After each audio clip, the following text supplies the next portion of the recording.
শুধুমাত্র পাইপিং ব্যাগের সাহায্যে কিভাবে এত সুন্দর একটি কেক ডেকোরেশন করলাম এবং এই কেকটা আমি কিভাবে তৈরি করলাম তার A to Z একটি রেসিপি নিয়ে হাজির হয়ে গেলাম। ফুল ভিডিওটি দেখতে হবে, তাহলে অবশ্যই আপনাদের উপকারে আসবে। সো কথা না বাড়িয়ে চলুন শুরু করা যাক। প্রথমে এখানে নিয়ে নিলাম একটি পরিষ্কার পাত্র, এখানে কিন্তু কোনো প্রকার পানি থাকা যাবে না। সো নিয়ে নিলাম একটা রুম টেম্পারেচারে থাকা ডিমটাকে ভেঙে নেব। এখানে দিয়ে দেব 1/4 কাপ পরিমাণের চিনি, 1 চিমটি পরিমাণের লবণ। যে কোনো অকেশনে আপনি কেক কিন্তু ডেজার্ট হিসেবে রাখতে পারেন।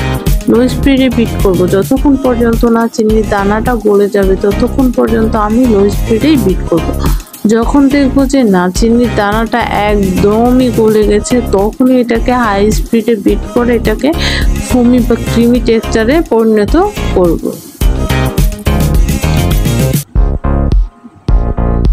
আর হ্যাঁ, এখানে 1 টেবিল চামচ পরিমাণের তেল ও 1/2 টিস্পুন পরিমাণের চকলেট এসেন্স দিতে একদমই ভুলবেন না। তাছাড়াও সামনে ঈদ আসছে, ঈদে কিন্তু আপনারা একটু ডেজার্ট রাখতেই পারেন। কেক হলে কিন্তু সেটা একদমই মন্দ হবে না। আমার ডিমটা বিট করা হয়ে গেছে। এখন এখানে আমি শুকনো উপকরণগুলো অ্যাড করব। এখানে আমি শুকনো উপকরণগুলো মেপে নেব। এইখানে আমি 1/4 কাপ পরিমাণের ময়দা নিয়েছি, 1 টেবিল চামচ পরিমাণ কোকো পাউডার, 1/2 টিস্পুন পরিমাণেরও কম বেকিং পাউডার এবং 1 চিমটি পরিমাণের বেকিং সোডা। এখন এটা আমি একটি চালনির সাহায্যে অবশ্যই চেলে নেব। চেলে নেওয়া হয়ে গেলেই এখন এক পাশ থেকে ঘুরিয়ে ঘুরিয়ে শুকনো উপকরণগুলো মিক্সড করে নেব, যেন কোনো প্রকার দানা না থাকে। এতটা সফট এবং মজাদার হয়েছিল যে আপনি মুখে দেওয়ার সঙ্গে সঙ্গে এটা জাস্ট মুখে মেল্ট হয়ে গিয়েছে। আমি কিন্তু মূলত চকলেট কেক তেমন একটা পছন্দ করি না। এই কেকটা তৈরি করার পর আমি আরও 4 থেকে 5টা চকলেট কেক বাসায় তৈরি করেছি। যদি হয় সঠিক মেজারমেন্ট, তাহলে অবশ্যই জিনিসগুলো পারফেক্ট দেখতেও হয়, খেতেও হয়ে থাকে। আমি কিন্তু এখানে চকলেট এসেন্স অ্যাড করেছি আর অ্যাড করেছি চকলেট সিরাপ। মূলত চকলেট ইমলশনটা আমার ঘরে শেষ হয়ে গিয়েছিল, যার কারণে ওইটা অ্যাড করতে পারিনি, তাই স্বাদের জন্য আমি এখানে অ্যাড করে দিলাম চকলেট সিরাপ।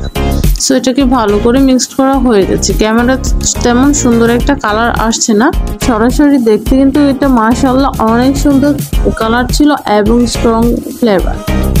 সো এটা মিক্সড করা হয়ে গেছে। এখন একটি টিফিন বক্সে আমি এটাকে ঢেলে নেব।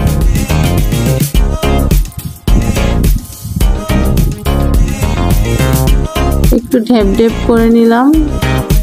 এখন এটা ওভেনে দিয়ে দেব। এটা আমার বেক করা হয়ে গেছে।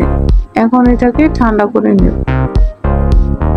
এখন পরবর্তী প্রসেসিং শুরু করব। আমি 2টা স্লাইসে কেকটাকে কেটে নিলাম। এটা এতটা সফট হয়েছিল যে হাতে নেওয়ার সঙ্গে সঙ্গে ভেঙে যাবে, এরকম একটা অবস্থা। আমার ঘরে কেক বোর্ড ছিল, কিন্তু তারপরে আমার প্লেটে কেক সাজাতেই একটু ভালো লাগে। তাছাড়াও যেহেতু এটা আমি ঘরে খাওয়ার জন্য তৈরি করছি, এই জন্য এটাকে প্লেটে আমি সাজিয়ে নেব। এখানে আমি চকলেট ইমালশন এবং সুগার সিরাপ 2টা মিক্সড করে এখানে আমি দিয়ে দিলাম। কেকের কিন্তু প্রধান ধাপটা হচ্ছে এই সুগার সিরাপ ইউজ করা। অবশ্যই কেকে কিন্তু সুগার সিরাপটা ইউজ করতে হবে। সো এখানে আমি ক্রিম এর উপরে অল্প একটু চকলেট এবং চকলেট গানাশ দিয়ে হালকা একটু মেল্ট করে নেব। চারপাশটা ভালো করে সমান করে নেব, থেবড়ো না থাকে। এবং পরবর্তী যে আরেকটা পার্ট রয়েছে ওইটাও আমি উপরে অ্যাড করে দেব এবং একই প্রসেসিংয়ে আবার এটাকেও রেডি করে নেব। কেকটা হচ্ছে এই সুযোগে আপনারা যারা নতুন আমার চ্যানেলে, তারা অবশ্যই চ্যানেলটাকে সাবস্ক্রাইব করে আমার পাশে থাকবেন। আর হ্যাঁ, আমার প্রত্যেকটা ভিডিও আপনারা সম্পূর্ণ দেখবেন। আশা করি কিছুটা উপকারে আসতে পারে। যতটুকু পারি ততটুকু আপনাদের সঙ্গে শেয়ার করে নিলাম। আমার যতটুকু ধারণা, ওই ধারণা থেকে আমি আপনাদের সঙ্গে ভিডিওটি শেয়ার করেছি। যদি আপনাদের ভিডিওটি ভালো লাগে তাহলে অবশ্যই কিন্তু ভিডিওটিতে একটি লাইক এবং আপনার মতামতটি জানাতে একদমই ভুলবেন না। এখন এটাকে আমি সরাসরি রেস্টে না রেখে ক্রিম দিয়ে কেকটাকে কভার করে নিব। আপনারা চাইলে অবশ্যই কিন্তু আধা ঘন্টার মতো ফ্রিজে রেখে তারপর করলে এটা অনেক সুন্দর হয়। যেহেতু এটা রেগুলার ঘরে খাওয়ার জন্য বাচ্চাদের জন্য তৈরি করছি, তাই এটা রেস্টে না রেখে আমি সরাসরি তৈরি করে নিচ্ছি। এটা রেস্টে রেখে তৈরি করলে এটা অনেক সুন্দর স্মুথ হয়ে থাকে। সো আমি এটাকে যতটুকু পারবো ফিনিশিং দেওয়ার চেষ্টা করব। আর হ্যাঁ, ভিডিওটিতে যদি কোনো ভুল ত্রুটি হয়ে থাকে তাহলে অবশ্যই অবশ্যই অবশ্যই ক্ষমার দৃষ্টিতে দেখবেন। সো এই যে দেখেন এতটুকু ফিনিশিং আনতে পেরেছি। এখন বাকি প্রসেসিংয়ে চলে যাব। যেহেতু কেকটা আমি সূর্যমুখী ফুলের ডিজাইন করতে চাচ্ছি, সো অবশ্যই এইখানে এলো কালার, ফুড কালার ইউজ করতে হবে। আমি কিছুটা ক্রিমে এলো কালার অ্যাড করে এটাকে একটু পাইপিং ব্যাগে ঢুকিয়ে জাস্ট ডট ডট দিয়ে যাচ্ছি, যেমনটা আপনারা ক্যামেরায় দেখতে পাচ্ছেন। এটা কিন্তু খুবই ইজি। এটা বাচ্চা থেকে বড় সকলে এটা ইজিভাবে করতে পারবে। সো এখন হচ্ছে নিচেও আমি এই পাইপিং ব্যাগের সাহায্যেই ডট ডট দিয়ে দেব। আপনারা চাইলে অন্য কোনো ডিজাইনও করতে পারেন বা এটা এইভাবেই রাখতে পারেন। তবে একটা জিনিস জানেন কি, নিচে একটু এটা ডেকোরেশন করে নিলে কেকটা আরও বেশি সুন্দর এবং আকর্ষণীয় লাগে। সো তাই আপনারা নিচের বর্ডারটা অবশ্যই দেওয়ার চেষ্টা করবেন। এখন কাজ হচ্ছে জাস্ট একটি চামিচের। এখন এই চামিচটার সাহায্যে আমি ফুলের পাপড়িগুলো তৈরি করে নিব, যেমনটা আপনারা স্ক্রিনে লক্ষ্য করলেই দেখতে পারবেন।